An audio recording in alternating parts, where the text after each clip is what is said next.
ఎల్లుండి కాళేశ్వరం కమిషన్ ముందు కేసీఆర్ విచారణకు హాజరు కానున్నారు. ఈ నేపథ్యంలో కేటీఆర్, హరీష్ రావు ఎర్రవల్లి ఫామ్ హౌస్ కు వెళ్లారు. కమిషన్ విచారణకు హాజరు అంశంపై చర్చించనున్నారు.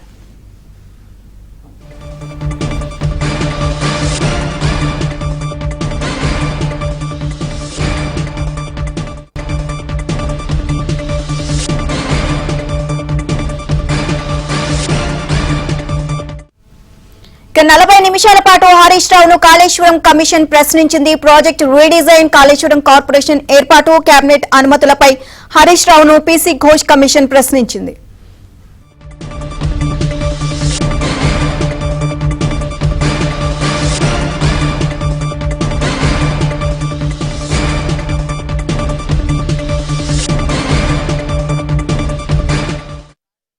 మనం చూడొచ్చు పల్లా రాజేశ్వర్ రెడ్డి ఎమ్మెల్యే అదే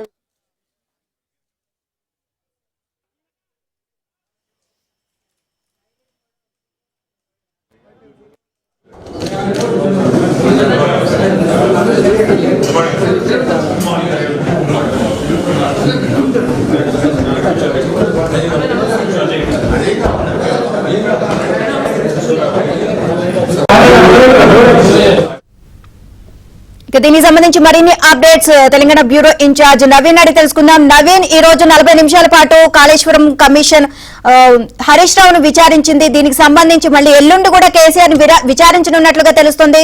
సో దీనికి ముందు హరీష్ రావు అలాగే కేసీఆర్ ముగ్గురు కూడా మంత్రాలు జరుపుతున్నట్లు తెలుస్తుంది. ఓవరాల్ అప్డేట్స్ ఏంటి దీనికి సంబంధించి? సో నీలిమ, దాదాపుగా 40 నిమిషాల పాటు justice PC Ghosh, Pinakini Ghosh commission Kaleshwaram మీద వేసినటువంటి కమిషన్ హరీష్ రావును విచారణ చేసి జరిపింది. దాదాపుగా 40 నిమిషాల పాటు ఈ విచారణ జరిగింది. సో దాంట్లో 20 ప్రశ్నలను కమిషన్ హరీష్ రావును ప్రశ్నించింది. 20 ప్రశ్నలకు సంబంధించి పూర్తి ఆధారాలను, పేపర్స్ని చూపిస్తూ ఆయన అన్ని కూడా వివరణలు ఇచ్చినటువంటి పరిస్థితి ఉంది. సో మొత్తం మీద కమిషన్ విచారణలో ప్రధానంగా ఈ కాళేశ్వరం ప్రాజెక్టుకు సంబంధించి కేబినెట్ సబ్ కమిటీ తీసుకున్నటువంటి నిర్ణయాలు ఏంటి, సో నిధుల చెల్లింపు ఎలా జరిగింది, సో ఎస్టిమేషన్స్ ఎలా పెరిగాయి, సో కేబినెట్ సబ్ కమిటీ పాత్ర ఏంటి, సో మేడిగడ్డ దగ్గర ఈ ప్రాజెక్టు కట్టాలన్న నిర్ణయం ఎవరిది, సో ఈ అన్ని ప్రశ్నలను దాదాపుగా 20 ప్రశ్నలను హరీష్ రావు ముందు కమిషన్ ఉంచింది. సో దీనికి సంబంధించి 20 ప్రశ్నలకు హరీష్ రావు పూర్తి ఆధారాలతో తన దగ్గర ఉన్నటువంటి అన్ని డాక్యుమెంట్స్, గత ప్రభుత్వం ఇచ్చినటువంటి జీవోల కాపీలన్నింటినీ కూడా కమిషన్ ముందు ఆయన ఉంచారు. సో మొత్తం మీద కేవలం ఒక 40 నిమిషాల్లోనే హరీష్ రావు విచారణ పూర్తయింది. సో ఆయన విచారణకు వెళ్తున్నటువంటి క్రమంలో పెద్ద ఎత్తున బీఆర్ఎస్ పార్టీకి సంబంధించిన నేతలు తలసాని శ్రీనివాస్ యాదవ్, అలానే ఎంపీ వద్దిరాజు రవిచంద్ర, ఇక మిగిలినటువంటి ఎమ్మెల్యేలు, అలానే ఎంపీలు, అలానే మాజీ ఎమ్మెల్యేలు వీళ్ళంతా కూడా హరీష్ రావు వెంట బీఆర్కే భవన్కి వచ్చారు.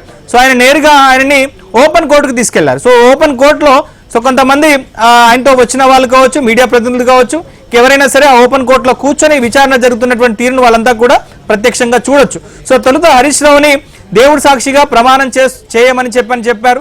సో నిజాలు చెప్తాననేటువంటి మాట కూడా హరీష్ రావు ప్రమాణం చేసి చెప్పారు. సో దాంట్లో భాగంగా 20 ప్రశ్నలను హరీష్ రావు ముందు ఉంచారు.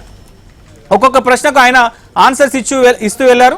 కేబినెట్ సబ్ కమిటీ మేరకే ఈ మేడిగడ్డ ఎక్కడ ప్రతిపాదించాలి, సో ఎన్ని టీఎంసీలకు సంబంధించినటువంటి నీటి సామర్థ్యంతో మేడిగడ్డ, అన్నారం, సుందిల్లా బ్యారేజ్లతో పాటుగా ఈ పంప్ హౌజ్లు, అలానే ఈ గ్రావిటీ కెనాల్స్, బ్యారేజ్లు సో నిర్మించాల్సినటువంటి నిర్ణయం అంతా కూడా కేబినెట్ సబ్ కమిటీయే పూర్తిగా ఇటు కేబినెట్కి అప్పచెప్పింది. కేబినెట్ నిర్ణయం మేరకే ఈ ప్రాజెక్ట్ అంతా కూడా నిర్ణయం జరిగింది అని చెప్పేసి హరీష్ రావు సమాధానం చెప్పారు. సో పూర్తిగా హరీష్ రావు చెప్పినటువంటి సమాధానాలు పూర్తిగా విన్నటువంటి కమిషన్ 40 నిమిషాల్లోపే విచారణ పూర్తి చేసి హరీష్ రావును వెళ్ళవచ్చని చెప్పేసింది. కాసేపట్లో హరీష్ రావు బీఆర్కే భవన్ దగ్గర ఆయన మీడియాతో మాట్లాడబోతున్నారు. సో మాట్లాడిన తర్వాత నేరుగా హరీష్ రావు, కేటీఆర్ సో వీళ్ళిద్దరు కూడా ఎర్రవెల్లిలో కేసీఆర్ ఫామ్ హౌస్ కు వెళ్ళబోతున్నారు. సో ఎర్రవెల్లి ఫామ్ హౌస్ లో కేసీఆర్ తో భేటీ కాబోతున్నారు. సో ఇప్పటికే ఈటెల రాజేందర్ విచారణ పూర్తయింది, హరీష్ రావు విచారణ పూర్తయింది.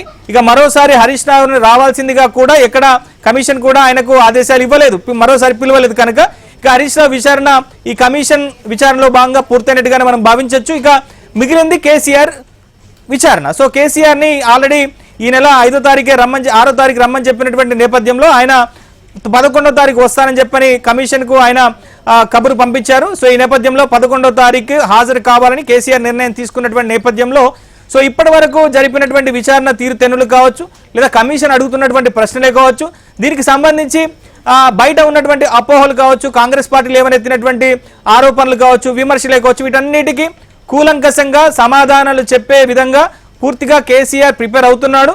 సో మరోవైపు ఈ విచారణ అంటే ఇప్పటి వరకు జరిగినటువంటి విచారణ తీరుతెన్నులన్నింటినీ కూడా హరీష్ రావు, కేటీఆర్, కేసీఆర్ ని కలిసి ఆయనకు వివరించబోతున్నారు. సో మొత్తం మీద 11వ తారీఖు అంటే ఎల్లుండే విచారణ జరుగుతుంది కాబట్టి ఆ రోజు కూడా ఉదయం 11 గంటలకు కేసీఆర్ సేమ్ ఇదే బీఆర్కే భవన్ కి ఆయన రావాల్సి ఉంటుంది. సో కమిషన్ విచారణ జరుగుతున్నటువంటి ప్రదేశంలో ఆయన వచ్చిన తర్వాత సేమ్ ఇవాళ ఏదైతే ప్రాసెస్ జరిగిందో అదే ప్రాసెస్ ప్రకారంగా కూడా కేసీఆర్ సంధించినటువంటి ప్రశ్నలకు ఆయన ఆన్సర్స్ చెప్పాల్సినటువంటి అవకాశం ఉంటుంది. సో మొత్తం మీద కమిషన్ విచారణలో కింద కాన్ఫిడెంట్ గానే హరీష్ రావు ఉన్నట్టుగా తెలుస్తోంది. ఎందుకంటే ఆయన వెళ్తూ అభివాదం చేశారు, థమ్స్అప్ సింబల్ చూపించి వెళ్ళారు. సో కేవలం 40 నిమిషాల్లోనే కమిషన్ విచారణ పూర్తి కావడం పట్ల కూడా ఒకంత వీళ్ళు సంతోషాన్ని కూడా వ్యక్తం చేస్తున్నటువంటి పరిస్థితి. ఎందుకంటే తాము చెప్పినటువంటి వివరణలు కావచ్చు, తాము ఇస్తున్నటువంటి ఆన్సర్స్ కి కమిషన్ పూర్తిగా వాళ్ళు సాటిస్ఫై అవుతున్నారు అనేటువంటి ఆలోచనతోనే బీఆర్ఎస్ నేతలు ఉన్నారు. సో దానిలో భాగంగా ఫైనల్ గా కేసీఆర్ విచారణ సందర్భంగా కూడా కేసీఆర్ ఇచ్చేటువంటి సమాధానాలతో కమిషన్ సంతృప్తి చెందుతుందనేటువంటి ఆలోచనతో ఉన్నారు. సో మొత్తం మీద ఎల్లుండి ఒక భారీ ఎత్తున బల ప్రదర్శనకు బీఆర్ఎస్ నాయకులు సిద్ధమవుతున్నారు. సో ఆ రోజు కేసీఆర్ ఉదయమే 9:30 గంటలకి తెలంగాణ భవన్కి చేరుకుంటారు. సో అక్కడ పార్టీ నేతల్ని కలుసుకుంటారు. సో వాళ్ళందరూ కలిసి సేమ్ ఇవాళ ఏ విధంగా అయితే బీఆర్కే భవన్కి వచ్చారో ఆ విధంగా బీఆర్కే భవన్కి వచ్చి కమిషన్ ముందర కేసీఆర్ కలుస్తారు. సో ఆ తర్వాత కేసీఆర్ ఇటు తెలంగాణ భవన్లో ఒక మీడియా ప్రజెంటేషన్ కూడా ఇవ్వబోతున్నారు, పవర్ పాయింట్ ప్రజెంటేషన్ ఆయన కూడా. సో కమిషన్ విచారణ కావచ్చు, కాంగ్రెస్ నేతలు చేస్తున్న ప్రచారమే కావచ్చు, బీఆర్ఎస్ నేతలు చేస్తున్నటువంటి ప్రచారం పట్ల ఆయన క్లారిటీ ఇచ్చేటువంటి అవకాశాలు అయితే కనిపిస్తున్నాయి. సో మొత్తం మీద కమిషన్ విచారణ పూర్తయింది హరీష్ రావుది. కాసేపట్లో ఆయన మీడియాని అడ్రస్ చేసిన తర్వాత ఎర్రబెల్లి కేసీఆర్ ఫామ్ హౌస్కి వెళ్ళబోతున్నారు.